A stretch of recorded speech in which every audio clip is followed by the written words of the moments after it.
સારું ક્યાંથી આવશે ને એમાં ફળ ક્યાંથી આવશે એ મળે તો જ ઉગે. હાલેલુયા. ત્યારે પ્રભુ ઈસુ ખ્રિસ્તમાં આપણા જીવનના પાપોને આપણે મારી નાખીએ ત્યારે નવા થઈએ છે અને પ્રભુ આપણને નવા કરે છે. ભક્તિભાવથી ચાલવા માંગીએ છે ત્યારે પ્રભુ આપણને નવા કરે છે, શુદ્ધ કરે છે અને આપણને ટૂંકીને તૈયાર કરે છે અને તેના રાજ્ય માટે તે આપણને મદદ કરે છે. તેના બાળકો તરીકે આપણા જીવન પર હાથમાં સોંપીએ. પ્રભુ વચન કહે છે કે 57 થશે જો ભક્તિભાવથી ચાલવા માટે છે ઈસુમાં માંગે છે તો સગળા પર 57 થશે. એટલે બાઇબલનો કોઈ 57 પામ્યા વગર રહ્યો નથી, પણ હાથે જીવન પામ્યો અને આશીર્વાદ પામ્યો અને વૃદ્ધિ પામ્યા. પ્રભુ અમે તમારી સ્તુતિ કરીએ છીએ. પ્રભુના વચન પ્રમાણે હિંમત રાખીને 57 સહન કરીને તારી સાથે ચાલવા માટે, તારી સાથે રહેવા માટે અમારા પ્રભુ મદદ કર, આશીર્વાદ આપ. બાકીનો સમય અમારું જીવન સર્વસુતારા હાથમાં સોંપી દે છે. પ્રભુ તમારી કૃપા અમારી સાથે રહેવા દો. ઈસુ મારા પ્રભુના નામમાં યેસુઆ આમેન. આસમાનના અમારા બાપ, તમારું નામ પવિત્ર બનાવો, તમારું રાજ્ય આવો, જેમ આકાશમાં તેમ પૃથ્વી પર તમારી ઈચ્છા પૂરી થાવ. દિવસની અમારી રોટલી આજ અમને આપો અને જેમ અમે અમારું માફ કર્યા છે તેમ તો અમારું માફ કરો અને અમને પરીક્ષામાં ન લાવો પણ ડાયથી અમારું સુખ કરો. કેમ કે રાજ્ય તથા પરાક્રમ તથા મહિમા સર્વકાળ સુધી તમારા છે. આમેન. આશીર્વાદ કરતા પ્રભુ ઈસુ ખ્રિસ્ત તેનો પ્રેમ પવિત્ર આત્માની સંગત માટે સર્વકાળ સુધી તમારા સાથે રહો. આમેન.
આવો પછી પણ આગળ આવો પ્રાર્થના કરીએ.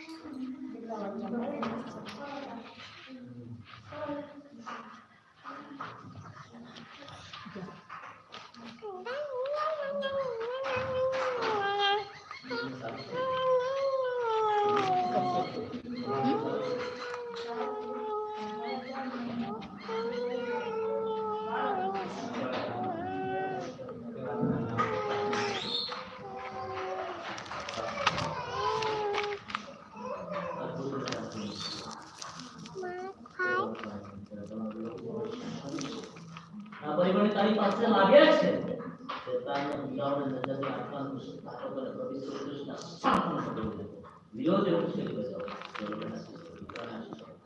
પ્રભુ સામે ગઈ માટે ઘરે જાય ત્યારે શેતાન બળતરા લાગુ શરૂ એ દુષ્ટ તાકાતોને ઈસુના નામમાં તોડી નાખવામાં આવે છે અને તમારા પવિત્ર પ્રભુ તમારી તમને શીખો ઈસુ પ્રભુના જોડ, ઈસુ પ્રભુના પ્રકાશને સાથ તમારી દીકરીના સેવા કરો. દેખાને શેતાન પડે ભસ્મ કરવા માટે પવિત્ર આત્માની કૃપા તમારી દીકરીને મળવા માટે પ્રાર્થના કરે છે. તમે આશીષિત કરો પવિત્ર તમારી કૃપા વગર દીકરી માટે પ્રાર્થના કરો દીકરી તમારી કૃપા આપો સામર્થ્ય આપો આશીર્વાદ માટે પ્રાર્થના કરો તમારી કૃપાને